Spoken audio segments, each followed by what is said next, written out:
If you've taken your Bosch Tassimo Joy out of storage or you haven't used it in a long time and it's got an airlock inside and it's not delivering any coffee, then hopefully this video might help you out. So first things first, we're going to make sure that there's no pods inside it, and we're going to come to the back of the machine, and what we're going to do is we're going to repeatedly just lift this in and out like so, and we're going to do it about 30 or 40 times, and hopefully each time you do that, it will just put a tiny bit of water into the machine, and that might be enough to remove the airlock. Because if you look real closely down here, every time I do this, you will see that a few bubbles will come out.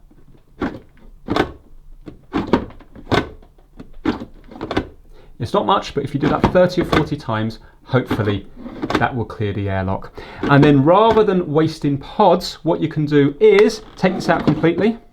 Obviously make sure that you've got water in here. And you're going to take out the service disc, which is just located here, this one here, and now we're going to put the water back in.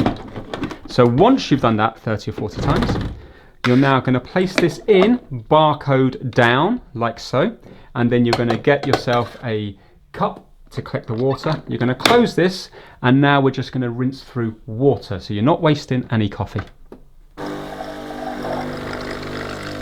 And hopefully you'll find that once you've done that at the back numerous times, it's now forced the airlock out, and now just water's coming through the machine.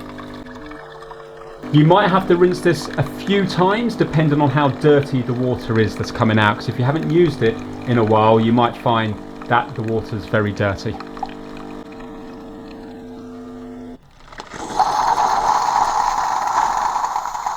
Now wait until it stops flashing. There we go, so now it's safe to take the service disc out. Obviously, if you need to do it again, you leave the service disc in there and you just hit it another couple of times, empty out the water.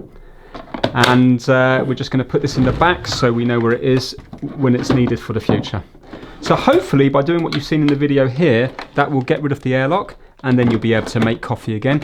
If you've got any other techniques of doing it that's worked for you, put it down in the comment section below, because you may help others out watching this video. Thanks for watching.